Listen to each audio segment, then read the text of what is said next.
Que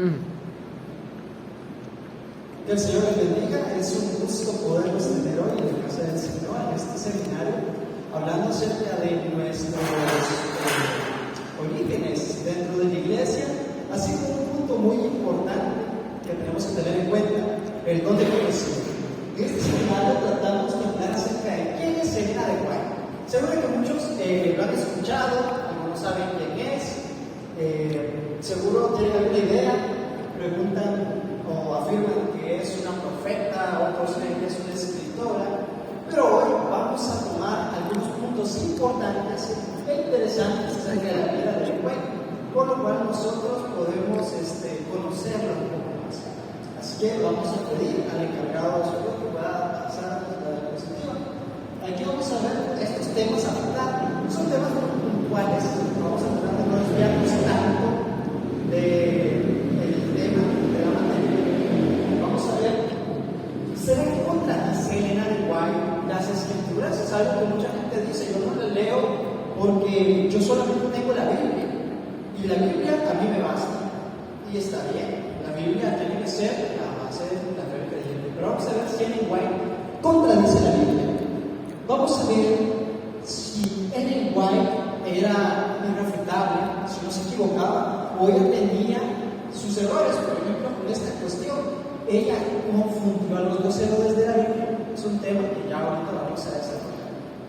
Vamos a hablar también acerca de Elena de White vio gente en Saturno. ¿Existen los aliens? Hay mucha gente sensacionalista que toma estas citas de Ellen White para asegurar que existe vida en otros planetas, pero vamos a ver a qué se quería referir Elena de White con respecto a esta afirmación. Y también cómo pudo un verdadero profeta haber proclamado la doctrina de la puerta cerrada. No sé cuántos acá sabrán qué es el tema de la doctrina de la puerta cerrada. ¿Ya lo habían oído antes? Hay algunos que sí, otros que no. Está bien. Vamos a ver siguiente diapositiva. Este es nuestro objetivo.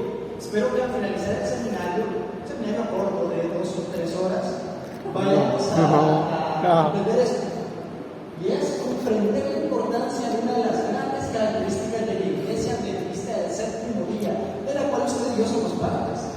El espíritu de profecía por medio de preguntas específicas, las cuales nos ayudan a contestar la gran pregunta: ¿quién es Elena de White? Siguiente diapositiva, por favor. Así que vamos a nuestro primer tema. ¿Será que Ellen White contradice las escrituras? Principalmente la premisa es esa. Hay mucha gente que de repente considera que las misiones de Ellen White, que los escritos que ella tuvo, que sus aportes dentro de la fe cristiana adventista a veces tienden a opacar la luz mayor que es la Biblia. Y hay muchas personas que sugieren que ella tal vez pueda estar hablando cosas que puedan estar en contra de las palabras, bueno, de las escrituras. Esta es una de las cosas que nosotros debemos tener en cuenta. En la primera misión que Elena de White recibió como profeta del Señor, escuchó ella junto con un grupo de creyentes el día exacto de la venida de Cristo. Y tenemos algunas citas como Joel 2:28 y 29 y Hechos 2:18, donde dicen que el día y la hora nadie lo sabe, que aún los ángeles que están en el cielo, solo nuestro Padre Dios conoce el día y la hora. Aún así, hay gente que declara o que afirma que Ellen White vio en esa visión cuando es que Cristo vendría, en una fecha específica. Si somos observadores, podemos recordar lo que sucedió en el Gran Chasco en 1844. Se estableció una fecha que hacía presión porque la iglesia quería saber cuándo es que Cristo iba a venir. Y en el revuelo de William Miller, que había estudiado las profecías de las 1200 tardes y mañanas, se estableció esta fecha. Él dijo: Cristo va a venir aproximadamente el 22 de octubre de 1844. Y mucha gente se puso contenta, eufórica, por fin el pecado acabaría. Sin embargo, Cristo no vino, y en la historia de la cristiandad se conoce este momento histórico. que sería clave para la formación de nuestra iglesia. Y es por eso que hoy en día poner una fecha específica, aún con citas de White, es bastante difícil de creer, porque no solamente caemos en el mismo error de creer algo que al final no se va a cumplir. No sé si me estoy dando a entender. Es por eso que hoy en día no podemos o no es necesario que nosotros vengamos y pongamos una cita. Hay gente que yo he escuchado por medio de las redes sociales que dicen que Jesús viene en el 2025, este año, ya han dicho. Otros que vienen en el 2030 y otros que vienen dentro de unos 100 años. Entonces, no importa la cita o la fecha que nosotros le pongamos, no lo sabemos, no lo conocemos. Y aún los ángeles que están en el cielo, que ven a Dios, solamente el Padre. Es por eso que, una atrás, por favor, me gustaría, no, una más allá. Ahí. Me gustaría que viéramos lo que Ellen White vio en su primera visión. Eso lo encontramos en Primeros Escritos, página 36, uno de sus tantos libros que yo considero primeros escritos. Debe ser uno de los libros que como cristianos deberíamos leer. Así entendemos en qué contexto se originó el tema de las profecías, el espíritu de profecía, y cuando se desarrolló la historia adventista. Esta cita dice: mientras estaba orando ante el altar de la familia, el Espíritu Santo descendió sobre mí y me pareció que me llevaba más y más, muy por encima del peligroso mundo. Siguiente diapositiva. Esto es muy lindo, me gustaría leerlo textualmente porque es una visión bastante interesante. Ella dice: alcé los ojos y vi un sendero recto y angosto, trazado muy por encima del mundo. El pueblo adventista andaba por ese sendero en dirección a la ciudad que se veía en su último extremo. Aquí nosotros podemos tener una comparación. Había gente que dijo que Ellen White contradecía las escrituras, que Ellen White las contradecía poniendo citas, y que con sus visiones también contradecía lo que la Biblia decía. Pero en esta primera visión que Ellen White tiene, ella dice que ve una ciudad, que va al pueblo de Dios caminando por un sendero estrecho, y al mismo tiempo que básicamente esa es la meta del ser humano, del cristiano, llegar a la ciudad celestial. Sin embargo, en Mateo 7, 13, 14, no la pasemos por favor, dice: entren por la puerta estrecha, porque es ancha la puerta y espacioso el camino que conduce a la destrucción, y muchos entran por ella, pero estrecha es la puerta y angosto el camino que conduce a la vida, son pocos los que la encuentran. En esa comparación vemos que Ellen White no trata de negar lo que dicen las escrituras. Ellen White no trata de decir algo que la Biblia no diga. Ella ve algo que las mismas escrituras ya lo habían dicho en tiempos anteriores, que el cristiano tiene que pasar por un camino estrecho, tiene que caminar por él, que esa es la vida. Es fácil poder entrar en el camino ancho, ¿verdad? El mundo nos ofrece tantas cosas, tantas comodidades. Sin embargo, Cristo nos dice: entren por la puerta estrecha y caminen por el camino estrecho, porque grande es el camino que lleva a la perdición. Entonces, vemos que en esta cita, al menos, no se contradice. Siguiente diapositiva, por favor. Luego dice: los 144,000 estaban todos sellados, perfectamente unidos. En su frente llevaban escritas estas palabras: Dios, Nueva Jerusalén, y además una brillante estrella en el nuevo nombre de Jesús. Ahora nosotros, si vamos a Apocalipsis 14, del 1 al 5, nosotros leemos que Ellen White ciertamente se basa del Apocalipsis. Lo voy a pasar aquí, hermano, le voy a tomar su Biblia, disculpen.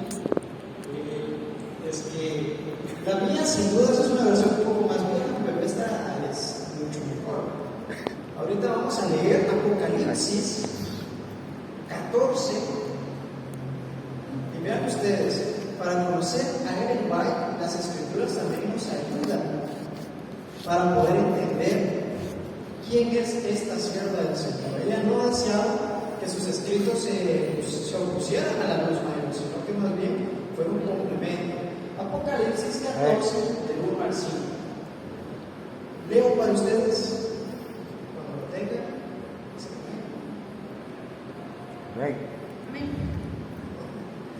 Ok.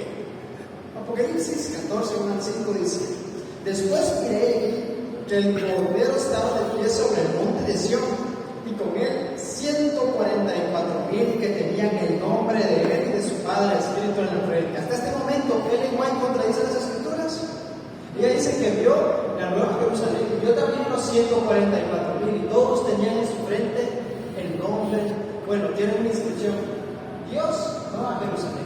Y aquí nos dice de que ellos tienen el nombre de Dios y de su Padre en la frente. Pueden variar algunas cosas, sí, pero vemos que básicamente la idea es la misma.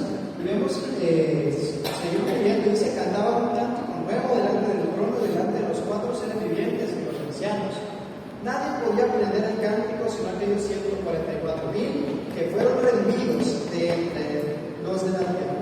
Estos son los que pues se mantuvieron vírgenes, y hace una descripción acerca de estos 144,000 ancianos y todo este cúmulo de personajes que nos presenta Apocalipsis. Pero como les mencionaba, nuestra intención no es desviarnos del tema, es ver quién es el igual. Así avanzamos. Ella también vio en su primera visión, dice: Pronto se volvieron nuestros ojos hacia el oriente, donde había aparecido una nubecilla negra del tamaño de la mitad de la mano de un hombre. O sea, si usted pone su mano así, la nubecilla cubría quizás hasta el dedo del medio, es una nubecilla pequeña. Eso es lo que vio Ellen White en su visión. Y dice que era, según todos comprendían, la señal del Hijo del Hombre. En solemne silencio contemplábamos cómo iba acercándose la nubecilla, volviéndose cada vez más esplendorosa, hasta que se convirtió en una gran nube blanca. Yo cuando leo esto me imagino aquel escenario, porque no es un tiempo fácil en el que Cristo viene a la tierra, sino un tiempo donde ya la tierra está devastada por el pecado, por las guerras, por la peste. Ya los cristianos han sido perseguidos, y en ese momento tan caótico, tan triste, es cuando Cristo Jesús aparece en la nube de los cielos. Pero vean que sigue diciendo, volviéndose cada vez esplendorosa, hasta que se convirtió en una gran nube blanca, cuya parte inferior parecía fuego sobre la nube, lucía el arco iris, y en torno de ella aleteaban 10,000 ángeles cantando un hermosísimo himno. ¿A cuántos no nos gustaría poder ver este fascinante escenario? Aquellos ángeles viniendo en gloria con el Hijo del Hombre.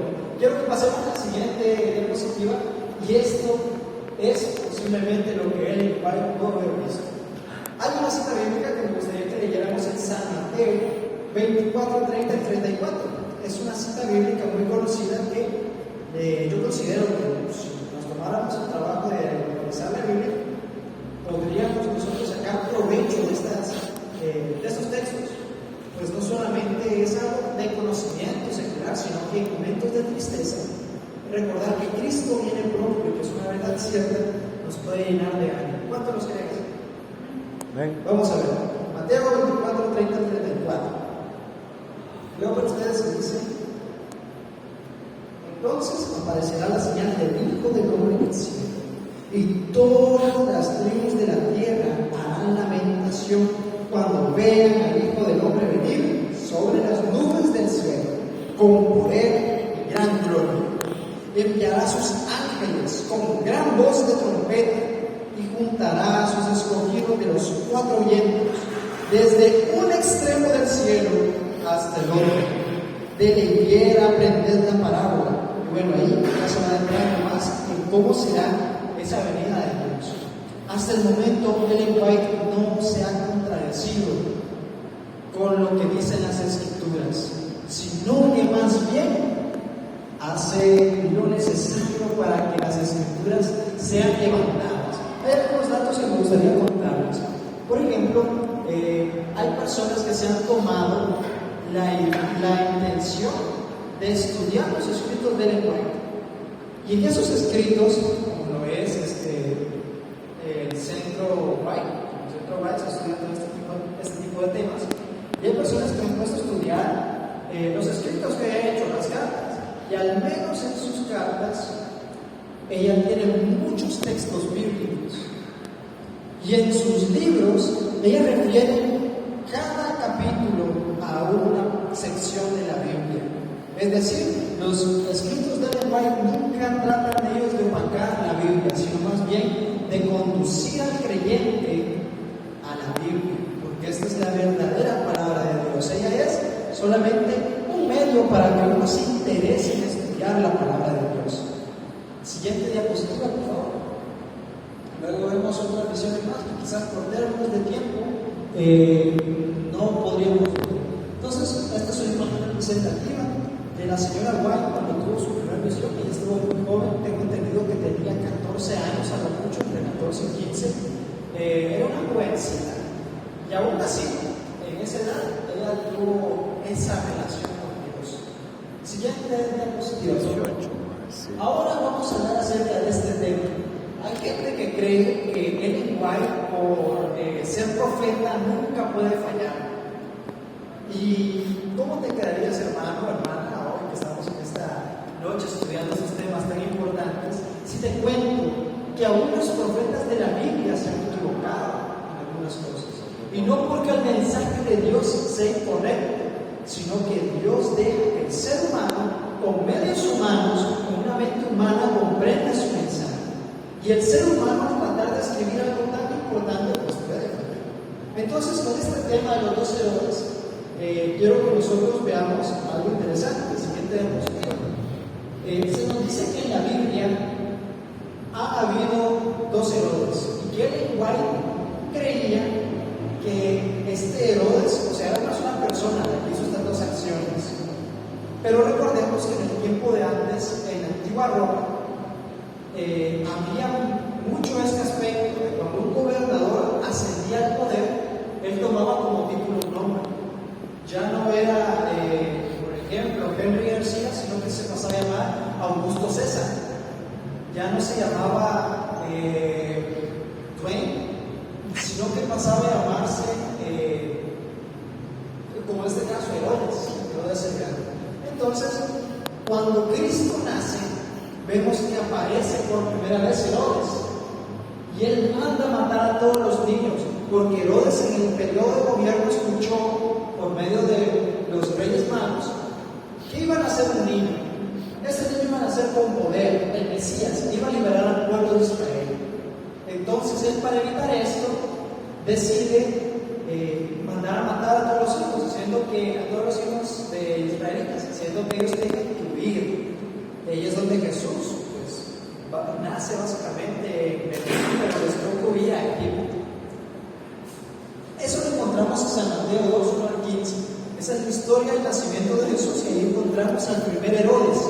Este Herodes más adelante fallecería, y es la razón por la cual tanto María como José como Jesús pueden volver a Israel, porque este Herodes que estaba persiguiendo niños para matarlos había muerto, y ya la orden de matar a todos los niños menores pues había cesado. Eso usted lo puede leer en San Mateo 2:15.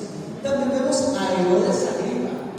El primero era Herodes el Grande, y este es ahora Herodes Agripa. Es hijo del Herodes que interrogó a Jesús cuando el Sanedrín lo llevó, acusándolo de alboroto y pidiéndole su asesinato por manos de los romanos. Es decir, este Herodes Agripa es hijo de Herodes el Grande. Pero esta su participación solo fue escuchar lo que los judíos tenían que decir de Jesús, de que él era un blasfemo, que había hablado en nombre de Dios y que se había hecho llamar como el Hijo de Dios.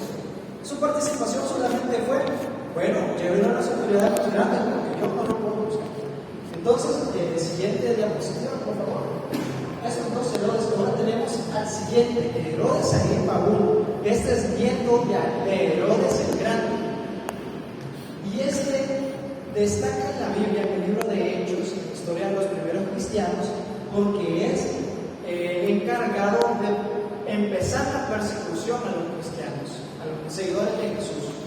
Este es el que decide ejecutar a Santiago, y gracias a su mandato, Santiago pasa a ser el primer mártir de la iglesia, porque básicamente este hombre decidió matarlo. No solo eso, no conforme con esto, mis disculpas porque la pantalla no se ve tan clara, pero no solo conforme con esto, Herodes decide apresar a Pablo. Eso usted lo encuentra en el libro de Hechos 12, 1 al 4. Hechos 12, 5 al 11, 8 al 12, 23. Porque en esta historia ustedes ven no solamente que Herodes aprisiona a Pedro, sino que también ve la mano de Dios enviando un ángel y liberando a Pedro. Más adelante en la historia de este Herodes Agripa, ustedes se encuentran que un ángel enviado por Dios lo lleva y lo manda de la guerra.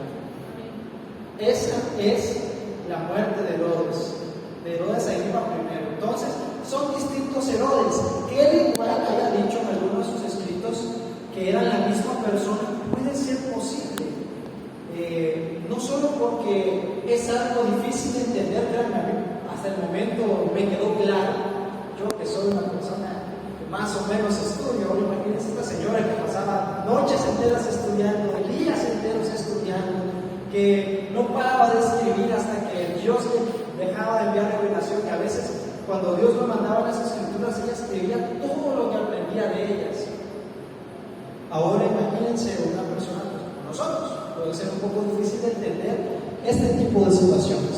Entonces vemos que posiblemente ella pudo haber fallado, pero más adelante corregiría esta situación. La siguiente pregunta que podemos responder es: ¿Elena de White vio bien en Saturno y Júpiter? La hermana White, ¿ustedes consideran que ella afirma que hay vida en otros planetas? Vean qué interesante. Y en esta imagen que nosotros podemos ver a ella, una imagen satírica que lo tengo en los foros de Facebook, donde ellos pensaban, ahora está viendo personas en otros planetas. Qué exagerado. Hay muchas personas que afirman que ella sí vio, lastimosamente aquí no podemos ver los detalles, pero le voy a dar las citas: es Job 1:6, Job 38:4-7 y Apocalipsis 5:11. Estos textos nos hablan acerca de seres de otros mundos. La Biblia se lo menciona. Dice en Job 1-6 que hay un concilio de seres vivientes, siervos de Jesús. Y ahí es donde llega Satanás a decir: he andado por el mundo y por su plenitud viajando. Como queriendo decir, ahora el mundo. Más adelante, en Job 38:4-7, cuando Dios cuestiona a Job diciendo: ¿de dónde estabas tú cuando yo hice esto, cuando yo hice lo otro? Él habla y dice: ¿dónde estabas tú antes de la fundación del mundo?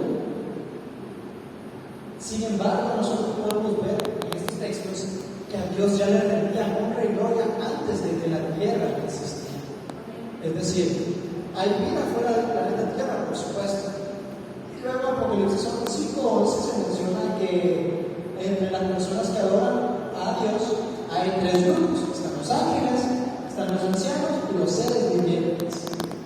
Entonces hay otros seres que quizás no conocemos y no podemos tener contacto con ellos, tristemente por el pecado que nos aleja tanto de Dios y de las cosas santas.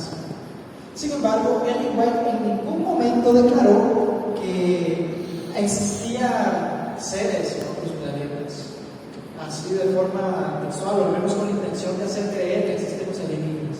Lo que ella menciona, siguiente diapositiva, por favor, este señor es Joseph Bates. Véanlo bien, es uno de los primeros de la iglesia. Lo que sucedió fue que Ellen White en un momento estaba congregada con un grupo de creyentes, entre ellos estaba el señor Joseph Bates. Él es un hombre muy estudioso, que no solamente sabía acerca de muchos temas interesantes de la Biblia, sino que era un gran fan de las estrellas, del cosmos, de los planetas, y un gran estudioso. Él sabía dónde codificar la Osa Mayor, dónde se encontraba Júpiter, dónde estaba Marte. Cuando Ellen White entró en misión, él todavía no creía al 100% en el don de profecía. Estaba un poco a la expectativa a ver qué cosa lo convencía. Sin embargo, Ellen White empezó a ver en su visión y dice: veo personas, veo otros mundos que no han caído, y estas personas están en planetas lejanos. Y Ellen White empezó a escribir y decía: veo que hay tantas lunas en este planeta, y este planeta tiene tantos aros. Yo no soy astrónomo, tristemente, me la materia, pero no aplica a ella. Si no, les diría cuántos anillos exactamente tiene Júpiter y cuántas lunas tiene. Sin embargo, ella no sabía de astronomía. Ella solo declaró: yo lo veo y así en qué lugar, y empezó a escribirlo. Joseph Bates, que estaba sentado, al ver que esta mujer escribía este lugar, dijo: oigan, yo conozco ese lugar. Mis estudios me indican que lo que ella está describiendo es un Júpiter. Ella está viendo gente en Júpiter. Entonces, Ellen White solamente afirmó: Dios, sí, puede ser que sea Júpiter. Sin embargo, lo que yo vi es esto. Ella nunca declaró específicamente. El que declaró que podía ser era Joseph Bates. Entonces, ella directamente se afirma que hay otros seres fuera de nuestro planeta Tierra, pero no especifica en qué planetas puede haber. La siguiente pregunta es: ¿cómo pudo un verdadero profeta haber proclamado la doctrina de la puerta cerrada? Ay, ay, ay. Aquí quizás muchas personas van a preguntar qué es eso de la puerta cerrada. Quizás sea la primera vez que escuchan este tema. No se preocupen, yo tampoco lo había escuchado hasta que estudié hoy estos temas tan importantes. Es un tema que se maneja tanto culturalmente como doctrinalmente y que hoy en día pues ya no tiene el significado que tuvo en su momento. Siguiente diapositiva, aquí está. ¿Qué es la doctrina de la puerta cerrada? Sin más rodeos, es una doctrina en la que se desarrolló después del gran chasco. Los cristianos decían que el gran chasco, pues todavía no sabían acerca del santuario de Cristo, pasando del lugar santo al lugar santísimo, el santuario celestial. Entonces, ellos decían: bueno, entonces si Cristo no vino, es porque era otra cosa lo que va a suceder en 1844. Entonces, sugirieron que este tiempo era el tiempo de angustia que tenían que vivir los creyentes. Y en ese tiempo de angustia, muchos cristianos fueron perseguidos, muchas personas nobles que creyeron en William Miller y lo que había descubierto, y ellos buscaron creer que nadie más iba a ser salvo, solamente los que esperaron a Cristo fielmente en 1844, 22 de octubre. Entonces ellos predicaban que ya nadie más podía ser salvo. Cualquier persona que se acercara a la iglesia después de ese chasco y que no hubiera sido parte del chasco, decían: bueno, usted es mi hermano, qué bueno que está creyendo la palabra de Dios, pero no va a ser salvo. Se me saluda, ahí me saluda. O sea, ellos creían que de hecho no podía haber salvación para aquellos que no experimentaron el chasco. Y es algo que sencillamente Ellen White, así como muchos pioneros, creían, porque necesitaban una explicación, necesitaban creer en algo, porque la profecía era clara: Cristo va a venir, pero no vino. Entonces, ¿qué significado le damos a este suceso? Siguiente diapositiva. Anterior, otra, una más, adelante. Bueno, vemos que este tema sencillamente se pudo entender bajo la luz de las Escrituras. Cuando el gran chasco ocurrió en 1844, muchos cristianos decidieron alejarse de la iglesia, pues se sentían heridos porque les mintieron. Otros volvieron a sus denominaciones, aquellas de las que habían salido creyendo que Cristo venía. Y estas denominaciones les decían: Cristo no va a venir, no le crean, les decían: mire, eres un mentiroso. Ay, no, quién sabe de dónde salió. Y ahora está predicando que Cristo viene. No, ¿cómo puede ser? Entonces, muchas personas dejaron el movimiento milenita y siguieron otra vez a sus antiguos religiones. Pero un grupo de creyentes volvió a la Biblia, volvieron aquí a las Escrituras a leer y estudiar poderosamente. Regresemos a la diapositiva donde está Daniel, por favor, ahí. Cuando llegaron al libro de Daniel, se dieron cuenta de una profecía que aún no estaba completa. Y esa profecía ciertamente es la profecía de las 2300 tardes y mañanas. Encontrada en Daniel 12. En el capítulo 12 de Daniel se desarrolla la primera parte de estas profecías. Entonces, aquí nosotros podemos leer el 12, pues que fuéramos a la Biblia para comprender esto. dice el versículo 4, pero tú, Daniel, cierra las palabras y sella libros del tiempo del fin. Muchos correrán de aquí para allá y la ciencia aumentará. Yo, Daniel, miré y ya otros dos estaban en pie, uno a este lado del río y otro al otro lado. Y dijo uno al varón vestido de lino que estaba sobre las aguas del río: ¿cuándo será el fin de estas cosas, de estas maravillas? Oí al varón vestido de lino que estaba sobre las aguas del río, el cual alzó su mano derecha y su mano izquierda al cielo y juró por el que vive por los siglos de los siglos, que será por tiempos, la mitad de un tiempo. Y cuando se acabe la dispensación del poder del pueblo santo, todas estas cosas se cumplirán. Yo oí, pero no entendí. Dije: estas cosas, Señor mío, ¿cuál será el fin de estas cosas? Y él respondió: anda, Daniel, pues estas palabras están cerradas y selladas hasta el tiempo del fin. Cuando ellos llegaron a esta parte de la Biblia, directamente algo conectó y algo les mostró que esa doctrina que habían adoptado por herencia cultural, por herencia doctrinal de las distintas religiones que habían salido, no era correcta, sino que Cristo lo que había hecho era pasar del lugar santo al lugar santísimo.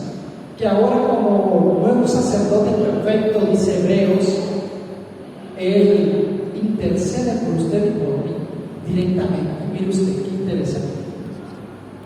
Es por eso que sí, en su momento, Ellen White escribió, habló, incluso hubiera predicado acerca de esa doctrina de la puerta cerrada. Pero cuando llegaron a la comprensión del santuario y a la comprensión del tema de las 2300 tardes y mañanas, al tiempos,